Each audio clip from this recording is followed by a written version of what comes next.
तो दोस्तों आज हम डिस्कस करेंगे सीबीएसई क्लास 10th मैथ्स का sample paper. Latest sample paper discuss कर रहे हैं।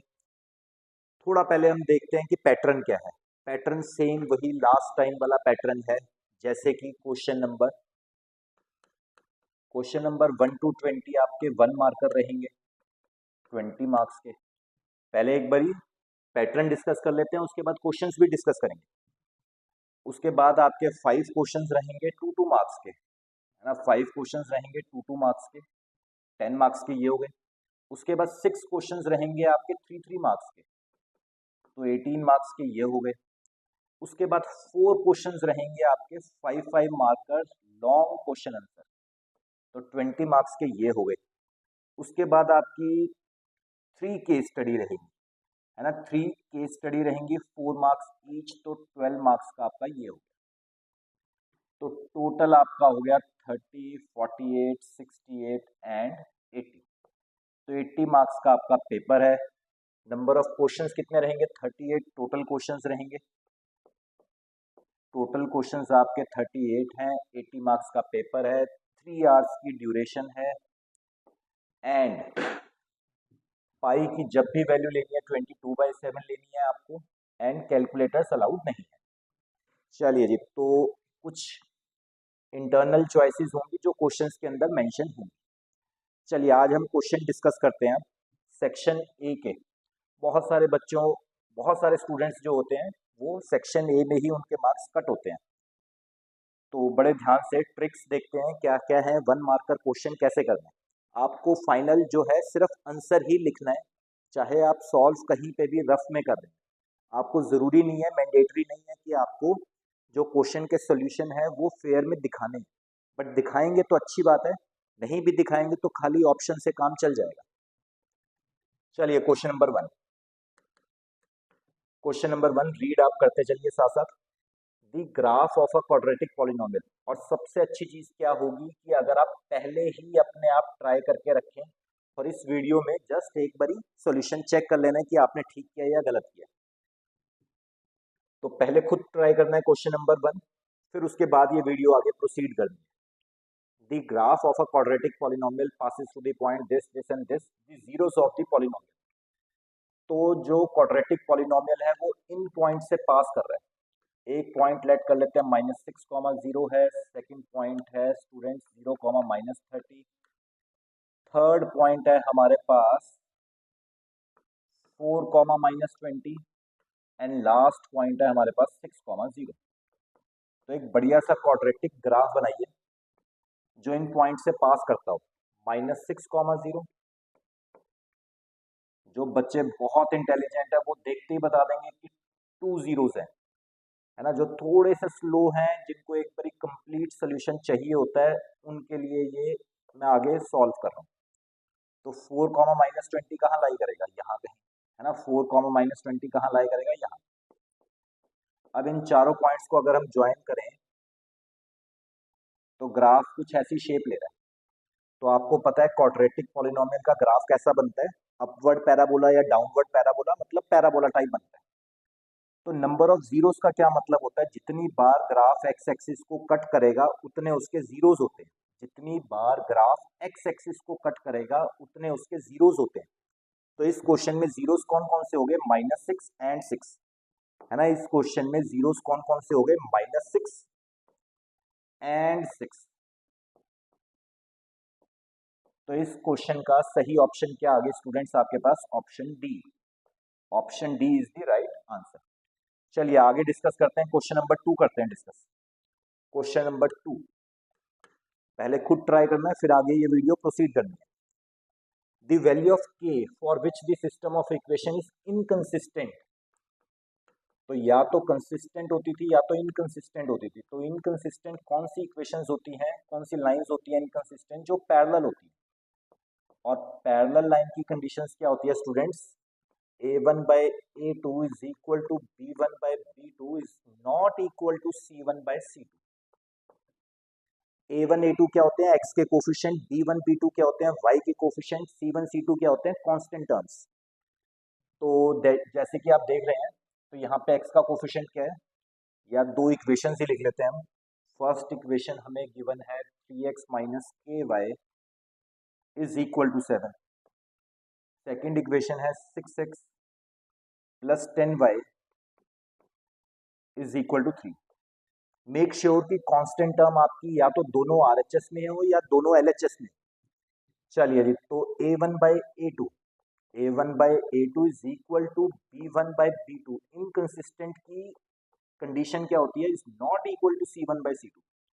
तो हमें K का आंसर निकालना है, यहां से निकल आएगा 3/6 is half is equal to minus K/10। Cross multiply किया, 10 इधर आया, तो स्टूडेंट्स K की वैल्यू क्या हो गई, -10/2 यानी कि -5। तो इस क्वेश्चन का करेक्ट आंसर क्या आया, ऑप्शन बी है ना, option B is the right answer. चलिए जी, नेक्स्ट ये नोट करना है आपको, उसके बाद नेक्स्ट क्वेश्चन ट्राई करना है, क्वेश्चन नंबर 3। पहले खुद से, बहुत अच्छा क्वेश्चन है क्वेश्चन नंबर 3, पहले खुद से ट्राई कीजिए, फिर आगे प्रोसीड करना है। Which of the following statement is not true, ध्यान से पढ़ना है, नॉट ट्रू। ऐसे क्वेश्चंस में अक्सर है ना, जब नॉट ट्रू होता है, जब एग्जामिनर चाहता है कि आप चारों ऑप्शन अच्छे से रीड करो, बहुत हाई चांसेस होते हैं कि आंसर जो होता है ऑप्शन सी या ऑप्शन डी होता है। चलिए देखते हैं, which of the following statement is not true. सही वाली नहीं पकड़नी है हमें, गलत वाली पकड़नी है जो ट्रू नहीं है। A number of secants can be drawn at any point on the circle। वैसे सीकेंट क्या होती है, सीकेंट होती है ये, है ना, जो सर्कल को 2 पॉइंट्स पे इंटरसेक्ट करती है वो सीकेंट होती है। चलिए फिलहाल कहते हैं number of secants can be drawn at any point on the circle. तो सही बात है, सर्कल से आप कितनी ही सीकेंट ड्रॉ कर सकते हो, कितनी ही इनफाइनाइट नंबर ऑफ सीकेंट्स आप ड्रॉ कर सकते हो। तो पहली ऑप्शन ट्रू है, हमें पकड़नी है जो ट्रू नहीं है। Second option, only one tangent can be drawn at any point on the circle. सही बात है, तो सर्कल के किसी पॉइंट के ऊपर खाली एक ही टेंजेंट हम ड्रॉ कर सकते हैं। तो बी ऑप्शन भी बिल्कुल ट्रू है। C option, a chord is a line segment joining any 2 point on the circle. सही बात है, तो कॉर्ड क्या होता है, सर्कल के ऊपर किन्हीं भी 2 पॉइंट्स को ज्वाइन कर दो, है ना, सर्कल के ऊपर किन्हीं भी 2 पॉइंट्स को ज्वाइन कर दो तो वो कॉर्ड होती है। अब ABC अगर पक्का ट्रू है तो आंसर होगा डी। फिर भी एक बार चेक कर लेते हैं। From a point inside a circle, inside ध्यान से पढ़ना, from a point inside a circle only 2 tangents can be drawn. तो सर्कल के अंदर से तो कोई टेंजेंट ड्रॉ हो ही नहीं सकती, ये स्टेटमेंट ही फॉल्स है ना। सर्कल के बाहर से कर सकते हो आप 2 टेंजेंट ड्रॉ, लेकिन सर्कल के अंदर से आप कोई भी टेंजेंट ड्रॉ नहीं कर सकते। उन्होंने कहा था कर सकते हो, तो ये ऑप्शन गलत हो गई। तो इस क्वेश्चन का आंसर क्या आ गया स्टूडेंट्स, डी। चलिए आगे बढ़ते हैं, question number 4। Again question number 4 बहुत अच्छा क्वेश्चन है, बड़े हाई चांसेस हैं कि ये सेम या इससे मिलता जुलता क्वेश्चन कोई पेपर में आएगा। एक और बात, कुछ बच्चे मुझसे पूछते हैं कि इस चैप्टर की कितनी वेटेज है, इस चैप्टर की कितनी वेटेज है। तो जो आपका बोर्ड एग्जाम होगा उसमें भी 4th क्वेश्चन AP का ही होगा, कोई और होगा, AP का ही होगा। 3rd क्वेश्चन सर्कल का ही होगा, है ना। इसी तरह जिस नंबर पे सैंपल पेपर में जिस चैप्टर का क्वेश्चन है उसी चैप्टर का क्वेश्चन आपको पेपर में आएगा फाइनल एग्जाम में। तो ट्रिग्नो का क्वेश्चन क्वेश्चन नंबर 6 है, तो एग्जाम में, बोर्ड एग्जाम में भी क्वेश्चन नंबर 6 ट्रिग्नो चैप्टर का ही होगा। तो चैप्टर वाइज वेटेज अगर आपको निकालनी है तो सैंपल पेपर बेस्ट है, इसमें से आप चैप्टर वाइज वेटेज भी निकाल सकते हो। चलिए जी, क्वेश्चन नंबर 4 डिस्कस करते हैं। Question number 4, nth term of the AP is this. तो एक AP की nth टर्म आपको गिवन है 7n-4। कहते हैं कॉमन डिफरेंस बताओ, है ना, कॉमन डिफरेंस हमें निकालना है कि इस AP का कॉमन डिफरेंस क्या होगा। चलिए अगर मैं शॉर्टकट क्या है इसका, n को डाल दें 1, तो ना हमारे पास फर्स्ट टर्म निकल आएगी। जैसे मैंने n को 1 डाला तो यहाँ पे कितना हो गया, 7-4 यानी कि 3। जैसे ही हमने n को 2 डाला तो सेकंड टर्म निकल के आएगी। n को 2 डाला तो 7 × 2 14, 14 - 4 इज 10। n को डालो 3, बस 1 2 3 तक ही डालना है। n को 3 पुट किया तो 7 × 3 21 - 4 is 17। So AP is 3, 10, 17, dash. तो कॉमन डिफरेंस कैसे निकालते हैं, कोई भी टर्म माइनस पीछे वाली टर्म, कोई भी टर्म माइनस प्रीसीडिंग टर्म। तो 17 minus 10 is 7, 10 minus 3 is 7। Common difference जब सेम आता है तो वो एपी होती है। जब जब कॉमन डिफरेंस सेम आता है तो वो एपी होती है, और कॉमन डिफरेंस कितना आ गया स्टूडेंट्स? 7। तो इस क्वेश्चन का सही ऑप्शन क्या थी? Option A. Option A is the right answer. 7, common difference is 7। तो बहुत इंपॉर्टेंट मेरी तरफ से क्वेश्चन नंबर 4, बहुत इंपॉर्टेंट, ऐसे क्वेश्चन एग्जाम में आते हैं। चलिए जी, नेक्स्ट कर रहे हैं क्वेश्चन नंबर 5। दी रेडियस। क्वेश्चन नंबर 5 बड़े ध्यान से पहले पढ़ना है आपको और खुद से ट्राई करना है। Question number 5, the radius of the base of a right circular cone. एक राइट सर्कुलर कोन है, उसके बेस का radius and radius of a sphere, एक स्फीयर है, सर्कल नहीं है, स्फीयर, उसका रेडियस, ये दोनों 5 सेंटीमीटर इन लेंथ है। तो ये दोनों 5 सेंटीमीटर इन लेंथ है। If the volume of the cone is equal to the volume of sphere, दोनों की वॉल्यूम सेम है, let's say V and V, then height of the cone हमें निकालना, कोन की हाइट हमें निकालना। तो सिर्फ फॉर्मूले की गेम है, आपको फॉर्मूला अच्छे से आना चाहिए कि कोन की वॉल्यूम यहाँ पे दे रखी है स्फीयर की वॉल्यूम के बराबर है। तो कोन की वॉल्यूम आपको पता होना चाहिए 1/3 पाई आर स्क्वायर एच। स्फीयर की वॉल्यूम आपको पता होना चाहिए 4/3 पाई आर क्यूब। जो कट रहा है काट दो, 3 से 3 कट, पाई से पाई कट, आर स्क्वायर से 2 आर कट, यहाँ बचा स्टूडेंट्स एच और यहाँ बचा 4 आर। हाइट ऑफ कोन आपको निकालनी है, तो 4 टाइम्स रेडियस, रेडियस इज 5, तो हाइट इज 20 सेंटीमीटर। तो required height of the cone is 20 centimetre. बहुत इजी क्वेश्चन था, जस्ट आपको फॉर्मूलाज अच्छे से लर्न होने चाहिए। तो option B is the right answer. चलिए आगे प्रोसीड करते हैं। क्वेश्चन नंबर 6, ट्रिग्नो का बहुत ही इंपॉर्टेंट क्वेश्चन है क्वेश्चन नंबर 6। तो कहते हैं क्वेश्चन में गिवन है tan थीटा अगर 5/2 है तो we need to find 4 sin theta plus cos theta upon 4 sin theta minus cos theta. tan given है, ऐसा नहीं है कि जो मैं करा रहा हूं बस वही एक मेथड है, बहुत सारे मेथड है, बच्चे इसको ओरली भी कर सकते हैं, है ना। तो ऐसा नहीं है कि सिर्फ यही मेथड है, लेकिन मेरा मेथड बेस्ट होगा, सबसे छोटा मेथड होगा। tan थीटा आपको गिवन है और ये इसकी वैल्यू आपको निकालनी है। तो मैंने क्या किया, divide numerator and denominator by cos theta. तो न्यूमरेटर और डिनोमिनेटर को cos थीटा से डिवाइड कर दिया। उससे फायदा क्या हुआ, जब आप साइन को cos से डिवाइड करोगे तो tan आ जाएगा, और tan की वैल्यू आपको गिवन है। cos को cos से डिवाइड करोगे तो 1 आ जाएगा। अगेन पूरे न्यूमरेटर को cos से डिवाइड कर दो, पूरे डिनोमिनेटर को cos से डिवाइड कर दो, ऐसा करने से कोई फर्क नहीं पड़ेगा। तो इसको जब cos से डिवाइड किया तो ये भी क्या बन गया, 4 tan थीटा माइनस 1, है ना। cos बाय cos कितना हो गया, 1। अब आपको आराम से tan थीटा की वैल्यू पुट कर देनी है, 5/2 प्लस 1, 4 टाइम्स ऑफ 5/2 माइनस 1, 2 से 4 कट, तो 5 2 ऊपर आ गया जी 10 प्लस 1, नीचे इसी तरह आ गया 10 माइनस 1। इस क्वेश्चन का फाइनल आंसर इज 11/9। देखिए कोई है option, A option is the right answer. चलिए स्टूडेंट्स आगे बढ़ते हैं। क्वेश्चन नंबर 6 बहुत अच्छा क्वेश्चन था, ऐसे ही क्वेश्चन एग्जाम में आते हैं। Next is very important question, question number 7। Next question is also very important, question number 7। अच्छा जी, तो in a given figure a tangent has been drawn. एक टेंजेंट ड्रॉ की हुई है।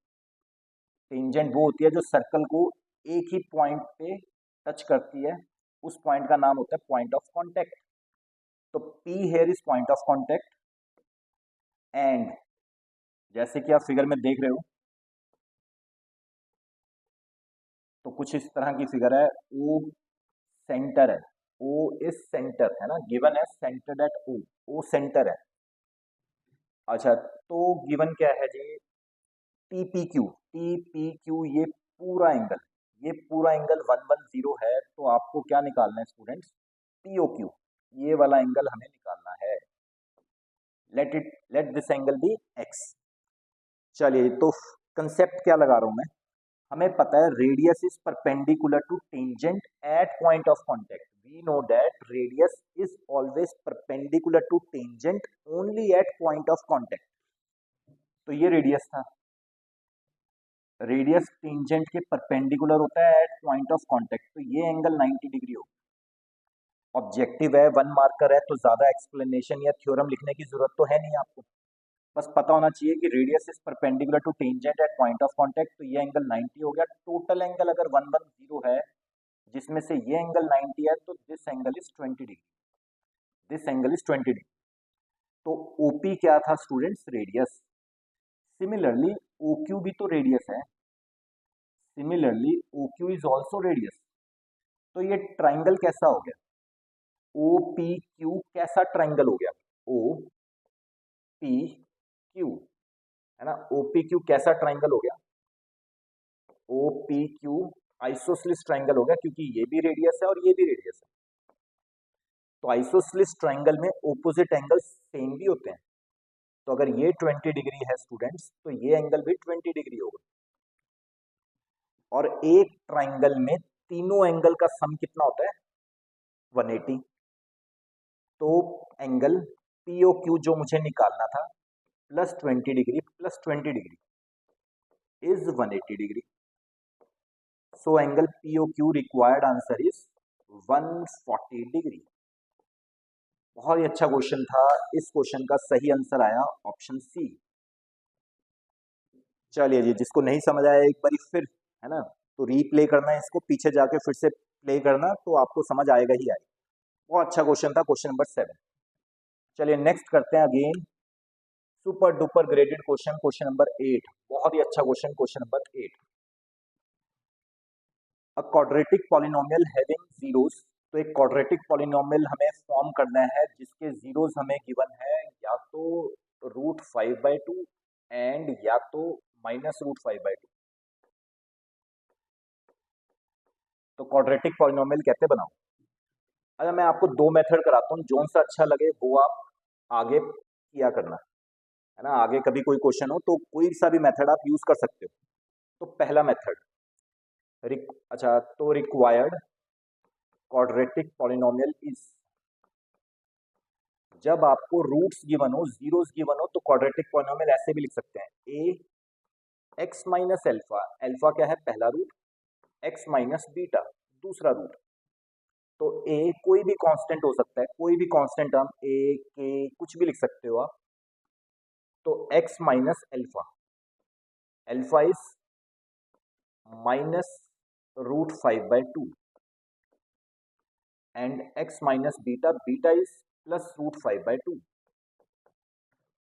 तो ए, कुछ के स्कूल में ये मेथड कराया होगा, कुछ के स्कूल्स में सेकंड मेथड कराया होगा। तो मेरा आज का पहला मेथड ये है।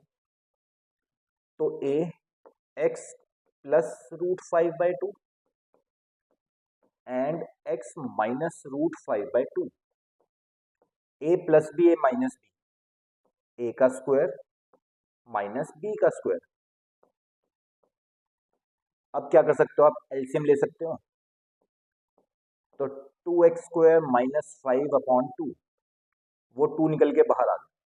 अब ऑप्शंस को देखते हुए, सीधी सीधी ऑप्शन गिवन है नहीं है, ऑप्शंस को देखते हुए मैंने क्या किया, ए को ना 8 ले लिया। लेट ए कोई भी कांस्टेंट हो सकता है, तो मैंने 8 ले लिया, 8/2। लेट ऑप्शंस को देखते हुए मैंने ए को 8 लिया। तो सीधा सा नजर आ रहा है एक्स की टर्म है नहीं है, तो ऑप्शन ए नहीं हो सकती और ऑप्शन डी तो हो ही नहीं सकती। दो ही ऑप्शन में फाइट है, या तो बी या तो सी। ऑप्शन ए नहीं हो सकती क्योंकि इसमें एक्स की टर्म आ रही है, ऑप्शन डी नहीं हो सकती क्योंकि इसमें भी एक्स की टर्म आ रही है। तो दो ही ऑप्शंस की फाइट है, बी या सी। आंसर होगा या बी या सी। तो मैंने आंसर्स को देखते हुए ए को 8 लेट किया, तो 8/2 कितना हो गया? 4, है ना। 8/2 कितना हो गया? 4। 4 अब आगे मल्टीप्लाई हुआ, तो 4 × 2 8x², 4 × 5 20। तो बिल्कुल फिट बैठ रहा है ऑप्शन बी। चलिए एक मेथड और है हमारे पास, मेथड नंबर 2, है ना, मेथड 2। तो मेथड 2 ऐसा था अच्छा, सम ऑफ, जब आपको रूट्स पता है, आपको रूट्स पता है तो सम ऑफ रूट्स निकाल लो अल्फा प्लस बीटा करके, sum of roots are alpha plus beta. तो जैसे ही दोनों को ऐड किया ये आ गया जीरो, सम ऑफ रूट्स आ गया जीरो। प्रोडक्ट ऑफ रूट्स निकाल लो अल्फा इंटू बीटा, तो प्रोडक्ट ऑफ रूट्स, तो प्लस माइनस माइनस 5/2, ये आ गया जी product of roots.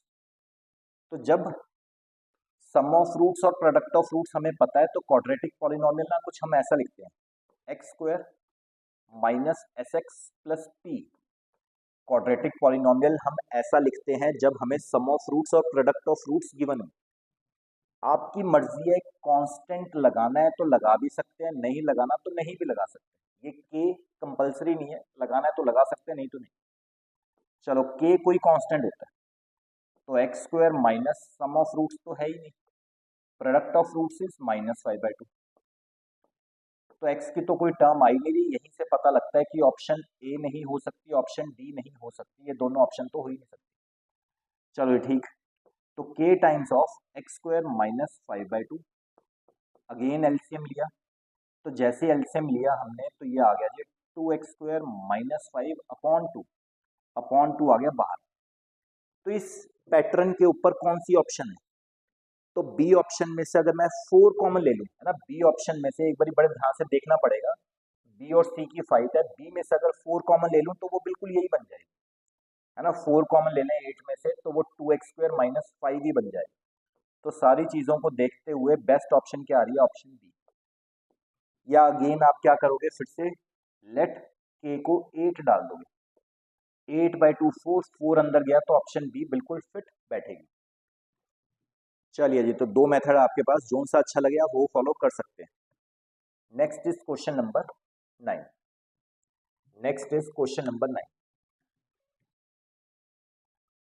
Consider the frequency distribution of 45 observations हमें दे रखी है, upper limit of median class हमें निकालनी है।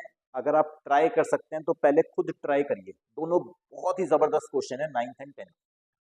तो question number 9, upper limit of median, तो मीडियन की अपर लिमिट निकालनी है आपको। तो सबसे पहले क्या करते थे, 1 मार्कर क्वेश्चन है, ये नहीं है कि मीडियन निकालना है, सिर्फ मीडियन की अपर लिमिट निकालनी है। चलिए आपका मीडियन का मेथड भी रिवाइज हो जाएगा, हम आगे प्रोसीड करते हैं। तो 40 से 50 इंटरवल्स दे दिए, है ना, फ्रीक्वेंसी, फ्रीक्वेंसीज FI, तो 5 9 मीडियन ही, मीन मॉड मीडियन में जो सबसे टफ माना जाता है वो मीडियन लगता है बच्चों को, स्टूडेंट्स को सबसे टफ क्या लगता है, मीडियन। मीडियन में ना हमें एक एक्स्ट्रा कॉलम बनाना पड़ता है, हमें एक एक्स्ट्रा कॉलम बनाना पड़ता है CF का, क्यूमुलेटिव फ्रीक्वेंसी, क्यूमुलेटिव फ्रीक्वेंसी। वो कैसे बनता है, 5 एज इट इज, 5 + 9 14 + 15 29 + 10 39 + 6 45, इसको हम n बोल देते हैं, n। मोर ओवर अगर सारी फ्रीक्वेंसीज को ऐड करें तो ये भी सेम आना चाहिए, और इसको भी क्या बोल देते हैं, capital N, sum of all frequencies. सारी फ्रीक्वेंसीज को ऐड करके कितना आ रहा है, 45। चलिए मीडियन क्लास तक पहुंचने के लिए क्या ट्रिक होती है, सबसे पहले हमें n/2 करना होता है, फाइंड n/2। तो 45/2 इज 22.5। अब आपको ना क्यूमुलेटिव फ्रीक्वेंसी ढूंढ रही है, cumulative frequency just greater than, आपको वो क्यूमुलेटिव फ्रीक्वेंसी ढूंढनी है जो 22.5 से जस्ट बड़ी है। सोचो कौन सी है, क्यूमुलेटिव फ्रीक्वेंसी में 22.5 से जस्ट बड़ी जो है वो 29 ही है। तो इस क्यूमुलेटिव फ्रीक्वेंसी के कॉरस्पॉन्डिंग, इस क्यूमुलेटिव फ्रीक्वेंसी के कॉरस्पॉन्डिंग जो क्लास होती है वो मीडियन क्लास होती है ना, इस कॉरस्पॉन्डिंग, इसके कॉरस्पॉन्डिंग जो क्लास होती है वो मीडियन क्लास होती है। तो मीडियन क्लास हेयर इज 20 से 30, जिसकी अपर लिमिट हमें निकालने को बोला गया है, upper limit of median class is 30। तो जो अच्छा 3-4 मार्क में क्वेश्चन आता है उसमें मीडियन निकालने को बोल देते हैं, तो कोई क्वेश्चन आएगा तो हम मीडियन भी निकालेंगे स्टूडेंट्स, फिलहाल इस क्वेश्चन का आंसर क्या आ गया 30। एक बात जो बहुत इंपॉर्टेंट है, अगर मैं आपके साथ डिस्कस करूं कि मीडियन क्लास अगर 20 से 30 आई है, तो इस क्वेश्चन में अगर फाइनल आंसर मीडियन का हमें निकालना है तो वो मीडियन का आंसर गारंटेड 20 से 30 के बीच में आएगा। 30 से बड़ा हो ही नहीं सकता, 20 से छोटा हो ही नहीं सकता। मीडियन हमेशा मीडियन क्लास के अंदर आएगा। चलिए जी, ठीक, आगे बढ़ते हैं। क्वेश्चन नंबर 10 आज की मेरी क्लास का बेस्ट क्वेश्चन है। क्वेश्चन नंबर 10 आज की क्लास का हमारा बेस्ट क्वेश्चन है। Question number 10। क्वेश्चन नंबर 10 करने से पहले आपको थोड़ा ये आइडिया होना चाहिए, ये शायद आपने 9th क्लास में प्रॉपर्टी पढ़ी होगी कि सेम आर्क, एक आर्क है, सर्कल की कोई आर्क है, वो सेम एंगल सबटेंड करती है सर्कल के ऊपर कहीं पे भी।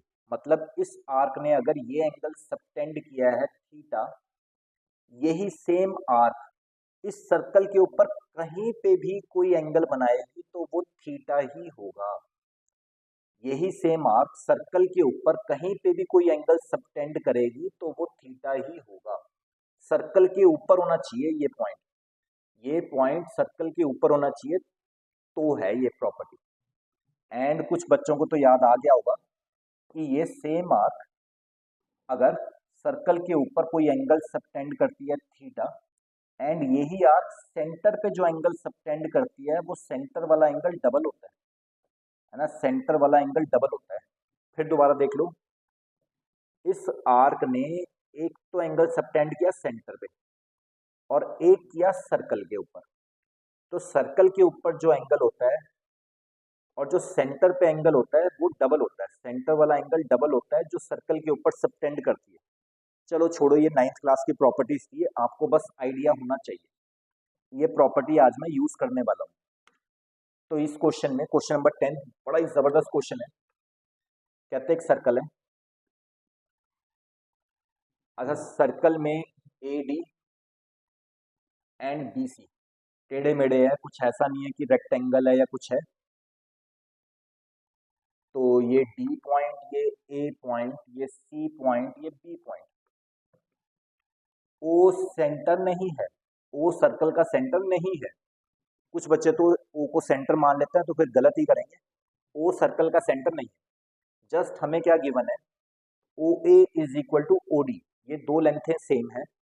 And angle B O C, B O C आपको गिवन है कि 80 है, बी ओ सी 80 डिग्री है।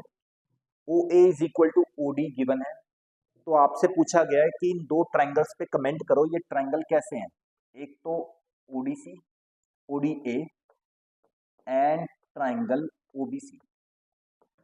तो ओडीए ये ट्रायंगल एंड ओबीसी ये ट्रायंगल कैसे ट्रायंगल हैं, सिमिलर हैं या नहीं है। सिमिलर की बातें की गई हैं, इक्विलेटरल, आइसोसेलेस, ये बातें की गई। तो मैं आपसे क्या कहना चाहता हूँ, बड़े ध्यान से देखना।